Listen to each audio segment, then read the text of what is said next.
नमस्ते दोस्तों, मैं श्री अनघा लक्ष्मी दत्त इस चैनल पे आपका सहृदय स्वागत करती हूँ। आज हम जिस विषय के बारे में बात करने वाले हैं उस विषय का नाम है स्त्री तत्व। आज मैं अक्सर कई घरों में देखती हूँ कि शादियाँ टिकती नहीं हैं या घर में जो बेटियाँ होती हैं वो घर का कामकाज नहीं करती हैं या घर का काम काज करने में उनको टाइम नहीं रहता, लेकिन बाहर घूमने में, व्हाट्सएप देखने में या बाहर के काम करने में उनको टाइम मिल जाता है। ये कंप्लेंट अक्सर हर घर में है। अगर हम बहुत कीनली सोचें, ऑब्जर्व करें, तो ये सब क्यों हो रहा है? क्योंकि आज की जो माँ है वो उसने अपने बेटे को बहुत ज़्यादा छूट दे रखी है। पुराने ज़माने में बेटे को बहुत ज़्यादा छूट दी थी तो बेटे बिगड़ गए थे। आज उल्टा हो रहा है, आज बेटियों को छूट ज़्यादा दे रखी है तो बेटियों को ठीक से जो संस्कार है वो उनको मिल नहीं रहे हैं। आप कितना भी कुछ भी कर लो, कितना भी पढ़ लो, लेकिन अगर आपको इंजीनियर बनना है और आपको साइंस में 3 सब्जेक्ट होते हैं, केमिस्ट्री, फिज़िक्स और बायोलॉजी। अब आपको इंजीनियर बनना है तो आपका केमिस्ट्री, फिज़िक्स इसमें मार्क्स आपको ज़्यादा चाहिए। बायोलॉजी के मार्क्स इतने मैटर नहीं करेंगे। अगर आपके बायोलॉजी के मार्क्स अच्छे हैं, आपके फिज़िक्स केमिस्ट्री में इतने मार्क्स अच्छे नहीं हैं, अगर आप किसी कॉलेज में चले जाओ तो आपको सजेशन देंगे कि भाई आपका बायोलॉजी में मार्क्स बहुत अच्छे हैं, आप एक काम करो, आप बायोलॉजी से संबंधित किसी क्षेत्र में काम लेने की कोशिश करो या वो बनो। क्यों? क्योंकि भले आपको साइंस में अच्छे मार्क मिले, लेकिन वो बायोलॉजी की वजह से मिले, केमिस्ट्री और फिज़िक्स के वजह से नहीं मिले। इसी प्रकार से जब भगवान आपको इवैल्यूएट करेगा तो स्त्री को उसके सेवा भाव से ही इवैल्यूएशन होगा। अक्सर मैं देखती हूँ कि अगर हमने किसी बात पे कॉम्प्रोमाइज़ कर लिया तो लोगों को लगता है कि स्त्री ने कॉम्प्रोमाइज़ किया, ये नहीं, वो कम हो गई, मतलब शी इज़ फेल्यूर। नहीं, एक इंसान जानबूझ के अपनी गलती ना होते हुए भी जब सॉरी बोल सकता है तो वो उसका बड़प्पन रहता है, मैच्योरिटी रहती है।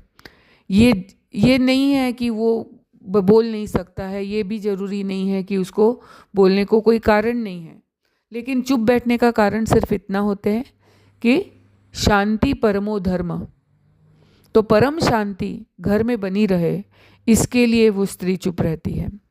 इसका अनड्यू एडवांटेज लेके पुरुषों ने उसका बहुत सारा शोषण किया।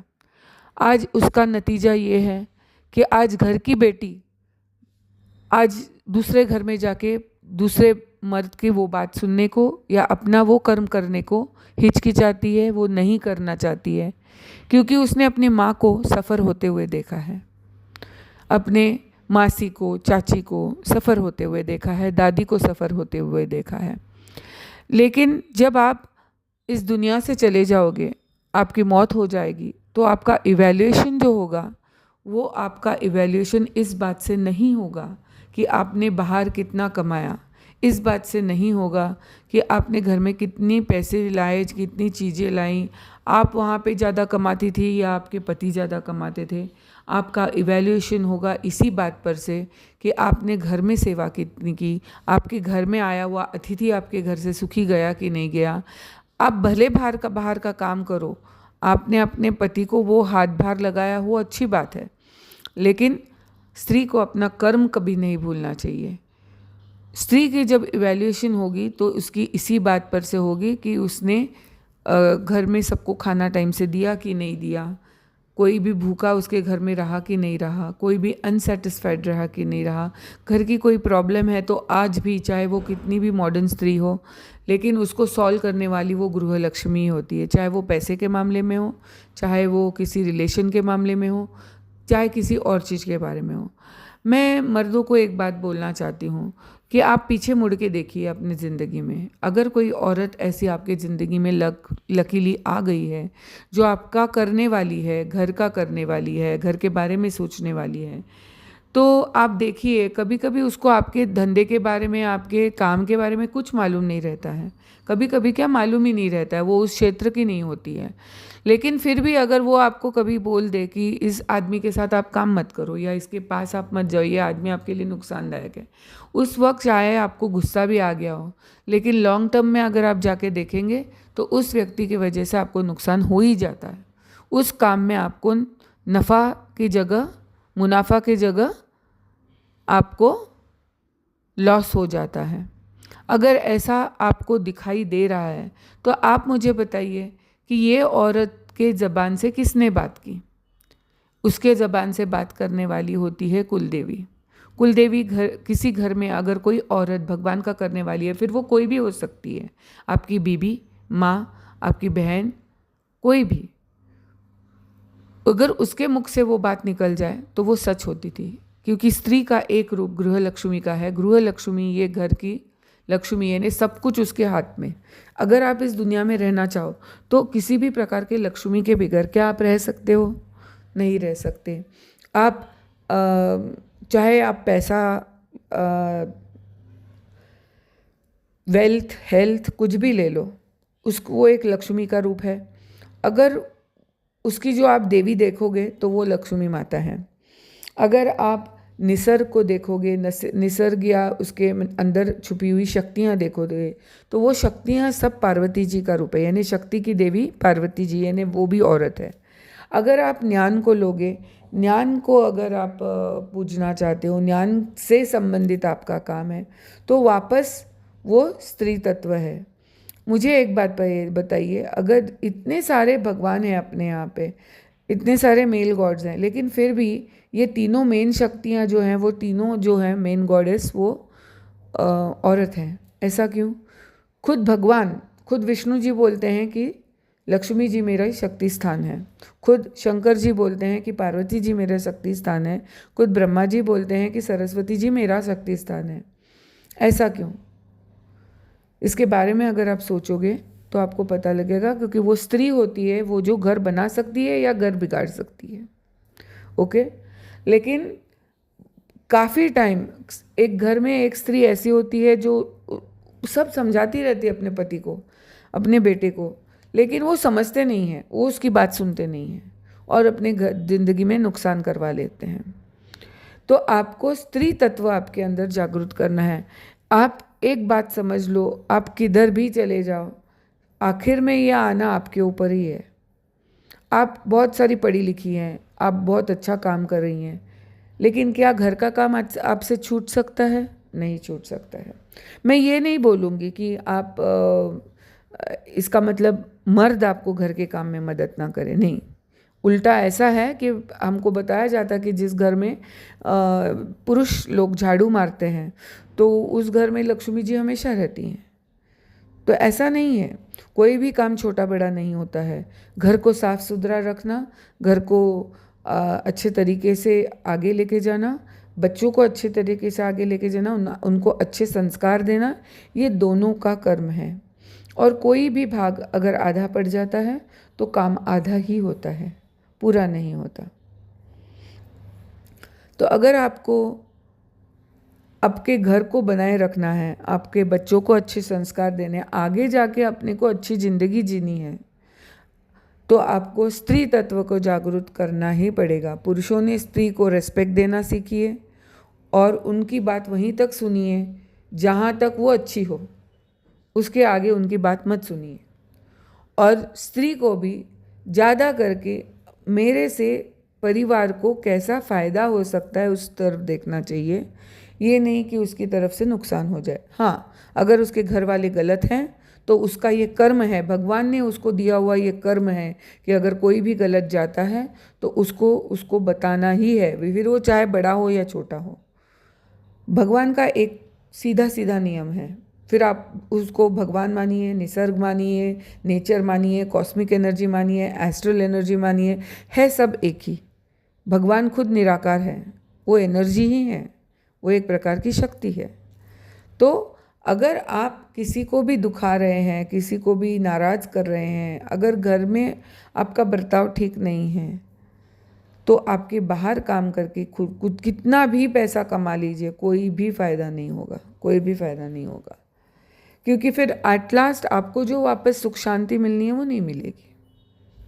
तो एक लिमिट के बाद आपका एक कर्म है जो एक स्त्री को पूरा करना ही है। बच्चों को बड़ा करना, संस्कार देना, ये स्त्री का कर्म है। बच्चे पैदा करना स्त्री को क्यों दिया गया?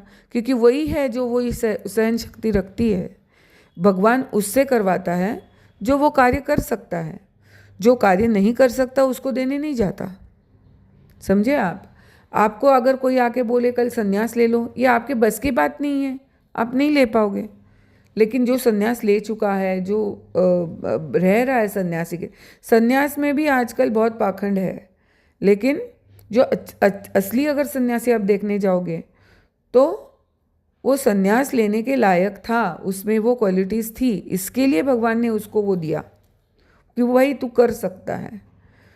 तो आप अगर जो काम करते हो इस ज़िंदगी में, वो भी काम अगर आपको आपके कैलिबर को देख के दिया जाता है, आपके कैपेसिटी को, आपके जो अंदर गुण हैं उसको देख के दिया जाता है, तो आप मुझे बताइए कि क्या निसर्ग आपको वो काम देगा जो आप नहीं कर सकती हैं? नहीं देगा। तो सबसे पहले अगर आपको ये सब सुधारना है, समाज सुधारना है, तो स्त्री तत्व को जागरूक करना पड़ेगा। और अपने बच्चों को संस्कार देने में प्लीज़ नेग्लिजेंस मत कीजिए, दुर्लक्ष्य मत कीजिए, ये बहुत ज़रूरी है। वरना कल जो आएगा उस पर सबको रोना पड़ेगा। आज भी हम कम नहीं रो रहे हैं। आज कल जो हम अपने माँ बाप को कुछ भी नहीं बोलते थे, वो चाहे गलत भी हो जाए, हम किसी को ज़बानी नहीं बोलते थे। आज वही बच्चे, आज हमारे छोटे छोटे बच्चे आपको जवाब देते हैं और आप उसका अनड्यू प्रशंसा करते हैं। प्रशंसा करे, अरे उसमें प्रशंसा की क्या बात है? उसको 2 लाफे लगाओ, 2 चपाट लगाओ, उसको अक्ल ठिकाने आनी चाहिए, उसको पता चलना चाहिए कि ये गलत है और ये सही है। लेकिन आजकल आप वो शिक्षा ही देना भूल जाते हो। ये बात ठीक है कि उसको बहुत ज़्यादा मारना नहीं है, लेकिन जिधर मारने की ज़रूरत है वो मारना ज़रूरी है।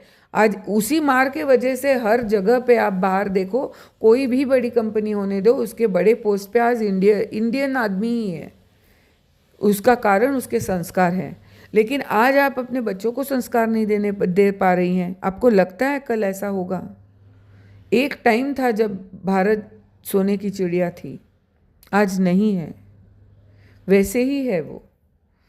तो सबसे पहले अपने अंदर का स्त्री तत्व जागरूक कीजिए। स्त्री को स्त्री की तरह रहना जरूरी है। अगर आपके घर में आपको बेटी है तो उसको बेटी के संस्कार दीजिए। अपने बेटे को सिखाइए कि उसको भी काम करना है, उसको भी काम करना है, उसको भी घर का झाड़ू पोछा लगाना है, बर्तन मांजने की समय आया तो बर्तन मांजना है, उसको भी सब करना आना चाहिए। और ये काम सिर्फ स्त्री का है ऐसा नहीं है, सबको मिलके करना है घर में।